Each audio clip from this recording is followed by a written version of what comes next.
June 19, 1944, Philippine Sea. Before sunrise, the Combat Information Center glows in dim green light. Air search radar sweeps. The room hums. Ventilators, plotting boards sliding, calm voices numbering bearings and ranges. Above, on the flight deck, Hellcats crouch in rows, fuel fumes mixing with salt and hot paint. A controller's tone stays even, measuring course, speed, altitude. Grease pencil arcs bloom across a transparent board as the first distant returns touch the rim. Far out, beyond the horizon, a trap begins to form. Barrier patrols nudged forward, altitudes stacked, headings arranged to force a head-on clash. The ocean is immense, the fleet a tight, glittering knot at its center. Down here, there is only range, time, and geometry. The first merge will happen where the carriers cannot see it. When it comes, it will be fast and decisive. And the one voice guiding it will not rise or fall. It will stay calm. To see why that calm mattered, and how it was built, we need to step back to the forces and plans converging on Saipan. Saipan, 15th June 1944. The invasion goes in at dawn. Amphibious tractors crawl through surf. Naval gunfire walks the beaches. Over the horizon, the fast carriers of Task Force 58 ride in loose formation, their flight decks black with aircraft. Admiral Raymond Spruance's Fifth Fleet guards the landings. Vice Admiral Mark Mitscher's carriers hold the shield. The Japanese response is immediate. Eigo, Japan's decisive counterstroke, activates the same day. Vice Admiral Jisaburo Ozawa sorties the first mobile fleet from Tawi. 9 carriers pivot north and east. Taiho, Shokaku, Zuikaku, Hiyo, Junyo, Ryuho, Chitose, Chiyoda, Zuiho. Battleships, cruisers, and destroyers screen the formation. The plan relies on reach. Carrier aircraft will join with land-based flyers from Guam and Rota. They will find the American carriers, hit them from altitude, and finish them with follow-on waves. Numbers and surprise will carry the day. But the Allies have spent 2 years building systems to blunt that kind of blow. Radar sets now crown masts across TF-58. Long-range SK and SC air search antennas, SM height finders, SG for surface picture. Combat information centers sit at the heart of every major ship. The rooms are dark, the air is cool. Boards and transparent plotting screens capture the sky in grease pencil. Inside, a new kind of warfare has matured. Fighter direction. The doctrine grew from hard lessons. Coral Sea and Midway taught the price of missed vectors. Santa Cruz and Guadalcanal taught chaos. The cure was method, a single controller for each sector, a clean radio net, bearing, range, angels, speed, delivered in clipped even cadence. No chatter, no speculation. The controller would be the pilot's second sight, extending the carrier's reach past the horizon. On Mitscher's staff sits Commander John Jimmy Thatch, veteran fighter tactician. He calls the concept the Big Blue Blanket. Flood the air beyond the fleet with fighters, stack them in altitude, slide them forward along the threat axis, keep them fresh, fueled, and armed in shifts. Build trap lines, barrier cap, so that attackers, no matter their approach, must drive head-on into guns and propellers. Surround that with a second layer. Anti-aircraft rings of 5-inch 38 guns with proximity fuses, 40mm Bofors, and 20mm Oerlikons. If anything slips the fighters, the flak will reap its share. The stakes on both sides are enormous. For Japan, the Marianas are the inner rampart. Lose Saipan and B-29s will be able to reach the home islands. For the United States, a decisive fleet victory will open the Central Pacific. The carrier arm is confident now. Air groups are large, well-trained, and equipped with rugged F-6F Hellcats, SB-2C Helldivers, and TBF-TBM Avengers. TF-58 fields, roughly 900 carrier aircraft. Ozawa can muster on the order of 450-500 carrier aircraft, with additional hundreds hoped for from Guam and Rota. The disparity is not only in numbers. pilot experience tilts hard toward the Americans. Ozawa counts on geography and timing to redress that balance. He will keep his carriers far to the west, beyond the expected reach of American scouts. His search planes and submarines will find Mitscher. Land-based fighters and bombers will surge from Guam to hold down the cap. Then the carrier strikes will arrive from the northwest in heavy pulses. Japanese doctrine emphasizes coordinated mass, altitude advantage, and disciplined dive and torpedo approach. If the first blow lands, the rest will follow. Mitscher and Spruance expect it, so they anchor TF-58 east of the Marianas, covering Saipan and Tinian, while pushing the radar screen and cap up threat. Destroyers and battleships act as pickets, their air search sets reaching far beyond the carriers. On each flat top, the CIC plots arcs like ripples in a pond. Up ahead, in the darkness before the 19th, the first trap lines are already taking shape, waiting for the long-range returns to appear. Night slides over the Philippine Sea on 18th of June. The carriers hold steady into the wind, then ease back to cruising speed. Flight decks hush. Inside the combat information centers, the green glow never dims. Air search sets sweep. Bearings are called out, ranges are marked. The controller's voice stays level, each report a metronome tick on a board of arcs and symbols. Task Force 58 spreads its net. Destroyers push out as pickets, turning their SK and SC-2 antennas into the night. Fast battleships sit on the flanks, their own CICs plotting the same sky, height finders checking altitudes on tall contacts. Cruisers knit the gaps. The carriers sit inboard, 4 task groups within mutual support, separated but linked by radio and habit. If anything comes in low, it will meet the ship's guns. If anything comes high, the fighters will be there first. Before dawn on the 19th, the first moves begin. Catwalks clatter, Hellcats roll forward and warm up under blue deck lights. Controllers set the initial stations. 2 plane sections at different heights, fanned west and northwest along the predicted threat axis. Angels 10, Angels 15, Angels 20 and above. A second fence sits closer in, oriented to catch leakers. The overhead cap orbits the task groups, ready to backfill any gap. The aim is a head-on merge at range, altitude advantage to the Americans, surprise to the interceptors rather than the attackers. Guam and Rota sit like hard points close to the American flank. Their fields can launch and recover the same day's Japanese raids or give battered carriers' aircraft a place to land. Mitscher knows that. At first light, he sends a fighter sweep to keep those runways under pressure. Hellcats roar into Orote's circuit, strafing revetments, gunning for rising silhouettes. They cut down several, scatter more. Then they come back to the fleet to rearm. The effect is limited but real. Fewer planes will come out of Guam fresh. Some will try to join the carrier raids and do so late, disorganized or low on fuel. The radar picture settles into a rhythm. Long lines of sea clutter, ghosts that fade with a controller's quiet disregard. Then a solid return on the western rim. Bearing, range, angels, course. Each piece measured and spoken. The geometry starts to tighten. A plotter updates the grease pencil track every sweep. The controller watches the closure rate. He checks fuel states for each cap section. He knows who has a full load of .50 caliber, who is down to the last belts, who needs a relief in 10 minutes. The calm is not theatrical. It is necessary. Clarity keeps pilots alive. Height finders give the first essential cue. The inbound blobs are high. Good. The barrier is already stacked to meet them. The controller slides one section forward, 5 miles and 2,000 feet. He bends another section 10 degrees to make the intercept head-on, not tail chase.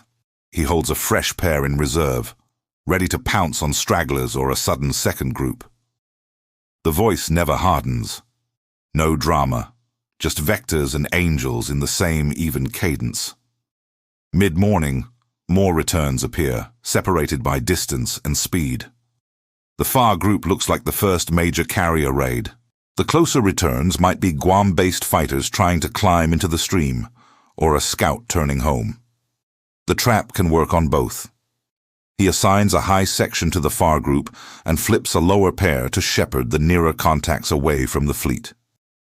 The picture is now a living map, updated every 10 seconds. The board is crowded with marks, but the spacing still favors the defenders. Out on the horizon, the first cap sections report Taihō, visual at long range, sun behind them, altitude in hand. The intercept lines converge like strings being drawn tight. Below them, the fleet is still just grey flecks. The battle's opening is about to happen far from the carriers, exactly where the plan said it should. And when it breaks, the cadence on the net does not change, because this is the moment the barrier is built for. The first wave is coming into range, and the calm voice is already closing the trap. Shortly after 1000, the outer pickets see it. A thick return on the western rim, far beyond 100 miles, high and fast. The plot firms. Course steady, closing. In the CICs, height finders resolve the blobs into altitude bands.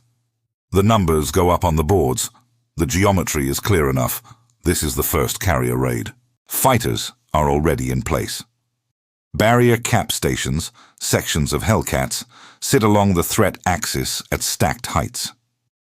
Controllers push the forward line out toward the intercept and let the reserve sections slide into the openings behind. Bearings and angels go to each section in turn. Speeds are matched to closure. No flooding of the air, no crowding the merge. Each pair has its lane. The trap is lines and timing, not noise. Out ahead, the horizon sharpens. Sun high.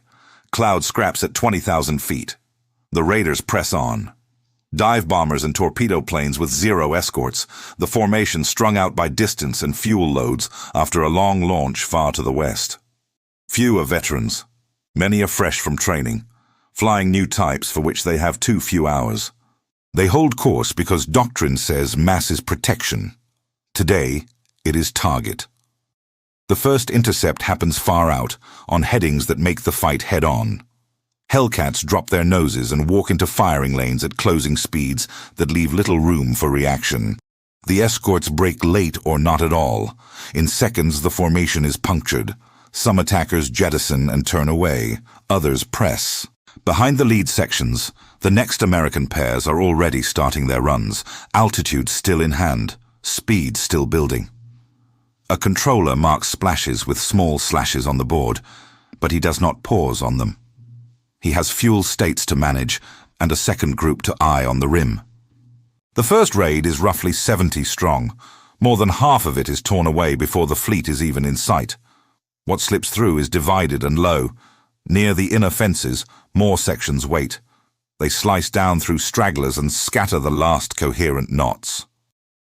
A fragment of the first raid makes it through the final weave of fighters and rides the flak corridors toward the ships. Anti-aircraft fire thickens at once, 5-inch 38s, with proximity fuses throwing timed bursts that hang like invisible curtains.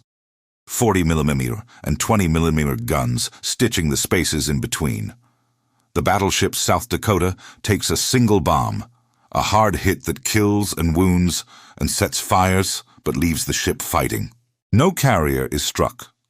The wake of the raid is strewn with oil and small debris, occasional parachutes, smoke pillars fading into blue. In the CICs, there is no celebration. The picture is still crowded. The controller notes reliefs and recovery vectors for sections low on fuel. He slots fresh aircraft into the outer lines and shifts the reserve closer to the next predicted intercept point. In the hangars, ordnance crews move ammunition fast. Flight decks cycle aircraft as if on rails. The medics on South Dakota dress wounds and clear smoke. The net remains calm. The day is not half done. Near Guam, a separate fight breaks open. Japanese aircraft that launched from their island fields or tried to link up with Ozawa's strikes arrive piecemeal. Some attempt to land at Orote. Hellcats overhead cut into them as they enter the pattern, taking advantage of altitude and speed to hit, while the targets are committed to the runway. The effect is brutal. The intended reinforcement becomes a lost ledger. The sweep flown at first light had already shaken these units. Now the cap turns the island into a secondary trap, where approach patterns become kill zones. Late morning, the second carrier raid appears. It is larger, well over 100 aircraft when counted by multiple radar sets and resolved by height.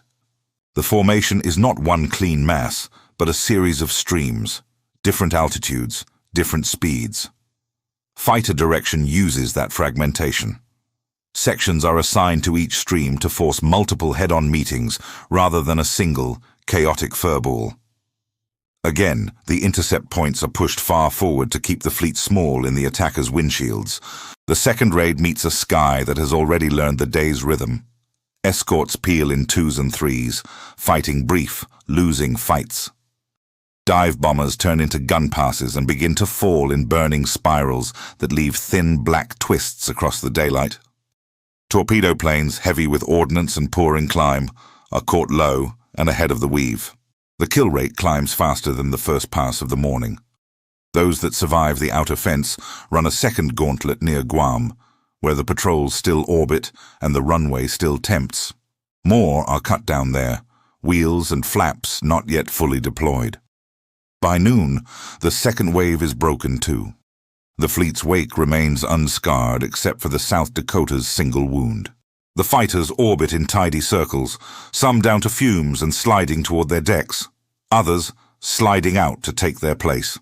The controllers redraw their arcs and pass the next vectors to the next sections, eyes back to the rim. To the west, new returns are forming on the edge of the scopes, and the cadence in the headset remains the same as the day turns toward the third and fourth blows. The scopes keep sweeping.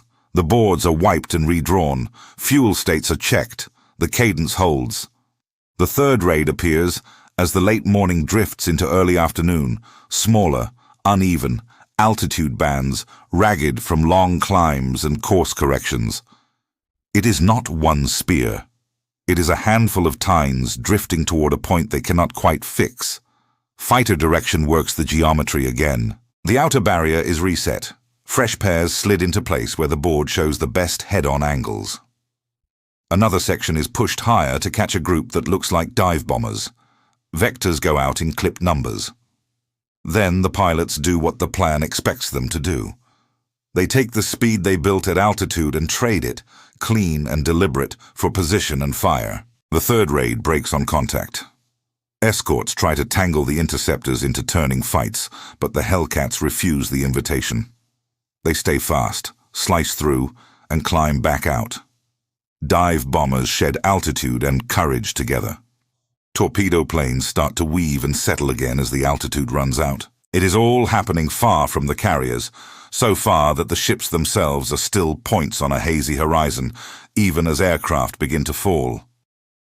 The controllers' plots show splashes as small slashes. The picture shifts. More gaps open.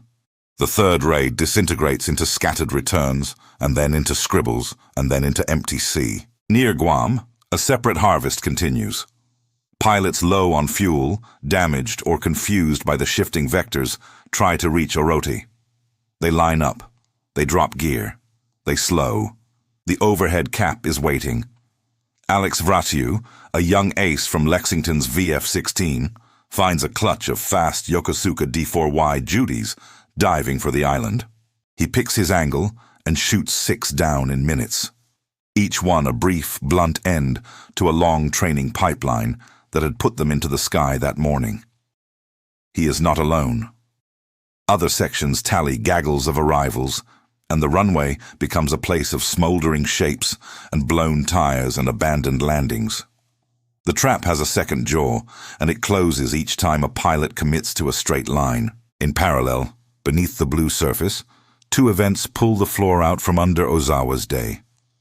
Shortly after 0800, before the second raid had even formed fully on American scopes, the U.S. submarine Albacore stalked Ozawa's flagship, the new armored deck carrier Taiho, A spread ran hot, straight, true. One torpedo struck home. Taiho kept flying operations at first. The wound was below, sealed for the moment.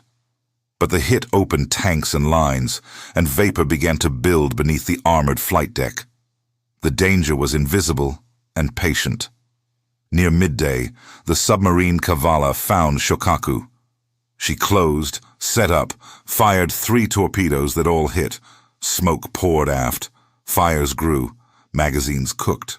The veteran carrier sank early in the afternoon, taking pilots and deck crews and a chunk of Ozawa's remaining experience with her. When the 4th raid lifted off from the surviving decks, it left from a diminished fleet, launched by shakier hands. The 4th wave is larger than the 3rd, but its cohesion is worse. The long distances and the loss of a carrier's deck space echo in the formations the controllers see. Streams of contacts rather than blocks, altitude bands misaligned and leaky. The barrier is already there. The cap is stacked and ready.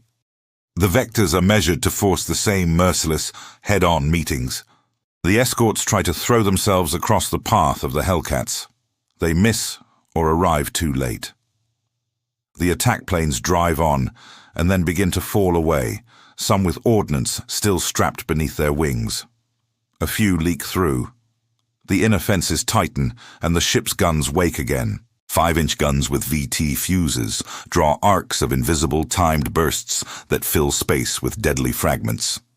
40mm Bofors cut lines through the lower sky. 20mm guns crackle at anything that dips too close. A handful of attackers die in those curtains and leave only smoke and black rings on the sea. None touch the carriers. The fleet's armored decks and the island silhouettes pass through the enemy's sight picture without becoming hit points.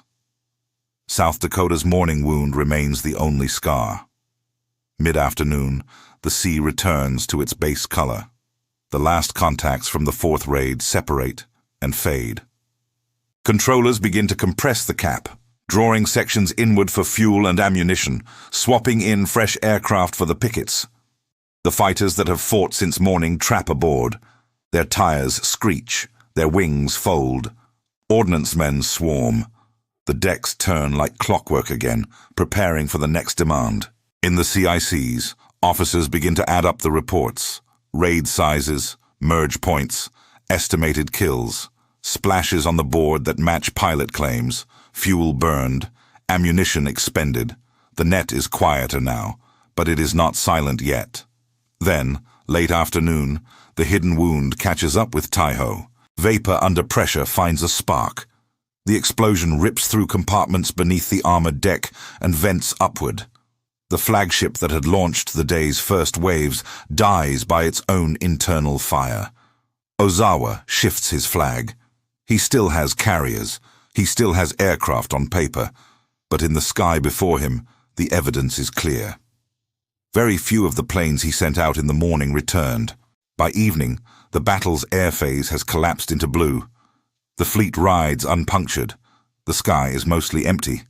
Across TF-58, the calm voice that had guided the day begins to hand off to the calm hands that count it. And those tallies, conservative and careful, are what shape the night S decisions and the next day S risk. Evening, 19th June. The sea goes quiet again. The green scopes keep spinning. Plotters wipe and redraw, then at last put the grease pencils down. In flight deck traffic, the tempo eases. The data begins to settle into numbers. Action reports come in from every task group. Raid 1 broken far out. Raid 2 larger, broken also. Raids 3 and 4 scattered by the same geometry and finished by flak. South Dakota wounded by a single bomb. Damage controlled, casualties counted. No carrier struck. Pilots file debriefs with calm voices as if reading weather. Bearings, angles, ammunition expended, times to first shot, ditchings. They mark the day in figures. The claims are high. Air groups count hundreds. Individual pilots tally strings that will be checked against other reports and named wrecks on tomorrow. SC. The press will soon find a phrase, Great Marianas Turkey Shoot, but inside the task force, the tone stays more clinical. Staff officers compare logs and radar plots. They cross-check known merges against splashes. They subtract duplicates and reduce overclaims to a conservative core. The consensus that emerges is stark. Japanese losses for the day run into the hundreds. Carrier aircraft lost in the air. Land-based aircraft shot down around Guam. More gone aboard two big flat tops that will not see the morning. On the other side of the ledger, the American cost is small. A few dozen aircraft lost in combat and operationally. Most crews recovered. A battleship's single wound. The U.S. fighter direction system, tested in a full-scale carrier duel, has held. Radar found the raids early. Controllers vectored the cap to head-on angles. VT-fused 5-inch shells and dense medium AA harvested those who slipped through. The trap worked as designed. The strategic picture comes into focus. Ozawa still has carriers, Shokaku and a few lighter decks, but he has far fewer pilots and fewer aircraft to launch at dawn. Shokaku is gone, sunk by Cavala's torpedoes. Taiho is gone, lost to the explosion that followed Albacore's morning hit. Japanese air groups that diverted to Guam have been mauled above the runway and on approach. The mobile fleet's striking power has been gutted in a single day of air combat. Now the question is pursuit. Mitscher's aviators want range. They want to finish the job with a carrier strike of their own. Spruance weighs the landings. Saipan still needs cover. He will not risk a westward run that leaves the transports naked if the enemy slips around. Through the afternoon and into the evening, staff tables fill with estimates. Where Ozawa must be if he turned away. How far TF-58 can push and still guard the beaches. What search arcs at dawn will give contact. The water between the fleets widens with each hour. By midnight, the decision is measured, not dramatic. TF-58 will hold the Marianas shield through the night, then lean west at speed and sweep the horizon with daylight searches. If contact comes, the carriers will push an extreme-range strike. If not, the fleet will keep moving west until fuel, light, and pilot endurance dictate the limit. The net stays disciplined. The CICs stay manned. The boardmen sleep in shifts. At sunrise on 20th of June, the picture will open again. And by afternoon, a single calculated risk will send one more wave into the blue. So the next act begins with a question of range and the order that will make it possible. June 20th. Dawn over an empty horizon. TF-58 pushes west at high speed. Fuel charts come out. Search plans go up. Scouts fan over a wide arc, each pilot with strict bearings and return times. The sea is big enough to hide a fleet. The calculus is razor thin. Keep the landings covered. Keep distance closing. Find Ozawa before the light dies. Midday brings only water and haze. Then late afternoon, a contact. A scout pins a force to the west. Carriers, screening ships, course northeast. Positions are refined with quick, clipped reports. The range is beyond comfort. The light is starting to go. Mitscher makes the call to launch at extreme distance.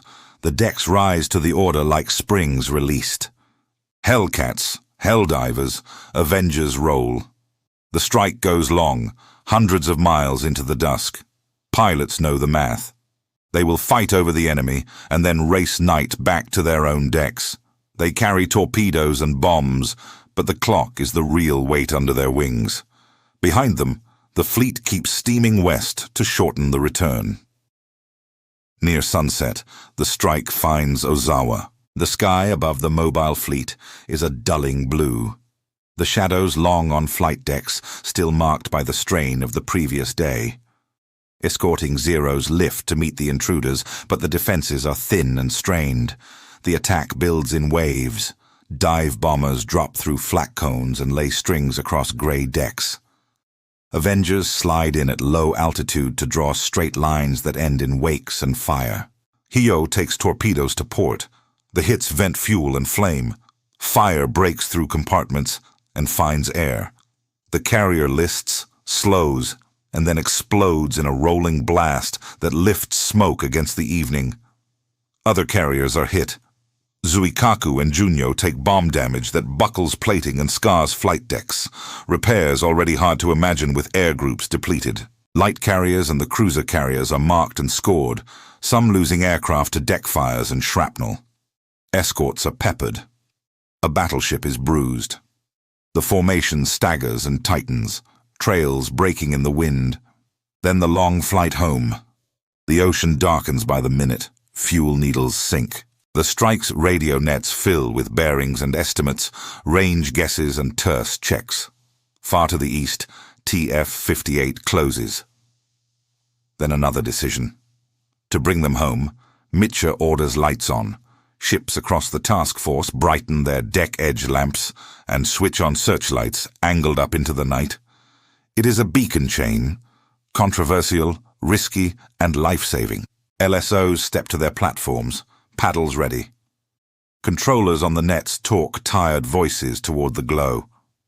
Recoveries begin after full dark. Tires screech, hooks skip. Planes wave off and go around, fuel fumes sharp and cockpit glass reflecting glare. Some aircraft clip into the water in the last seconds.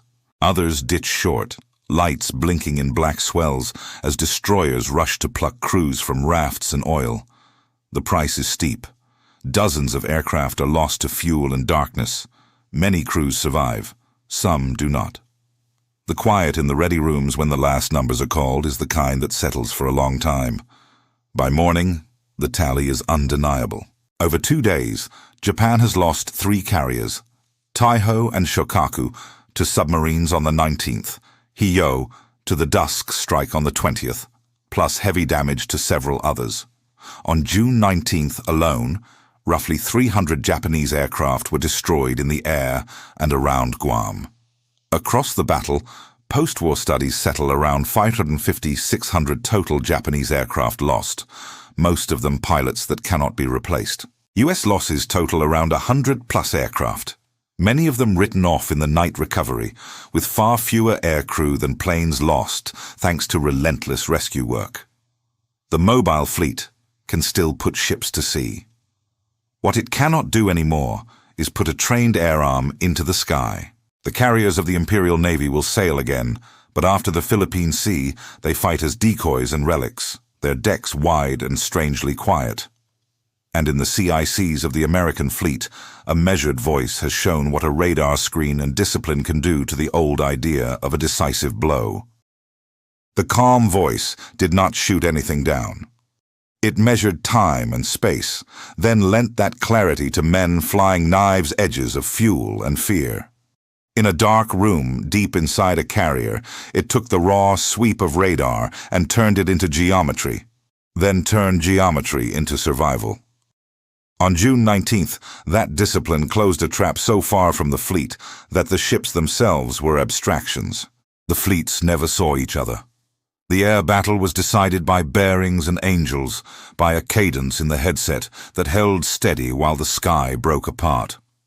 The day became a headline, the turkey shoot, and the numbers were stunning.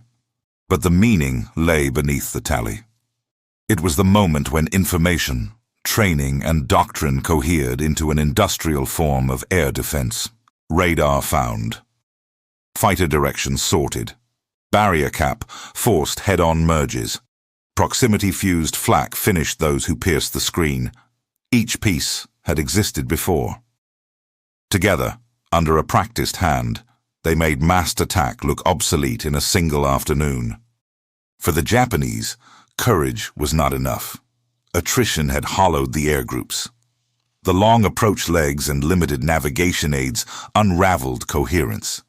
Radar and fighter control aboard their carriers were nascent, uneven, and too thin to offset inexperience. What had worked at Pearl Harbor, a surprise blow delivered by veteran aircrews, was no longer replicable against a fleet that could see beyond the horizon and choreograph its defense.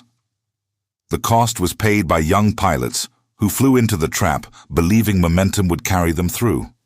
It did not. For the Americans, the victory was not luck. It was the dividend of 1,000 small improvements, CIC procedures drilled until they were reflex, handoffs rehearsed between pickets and carriers, ordnance crews practiced to the minute, radio discipline enforced until it sounded like calm. The big blue blanket was not poetry. It was a system that made individual skill matter more, because it put that skill in the right place at the right time. From that day forward, navies built around what the Philippine Sea had revealed. Bigger CICs, better height finders, airborne early warning on the horizon. The logic reached outward into the Cold War, into networks and data links, into the idea that the decisive weapon is often not a weapon but the picture. And in memory, the day resolves into its human center.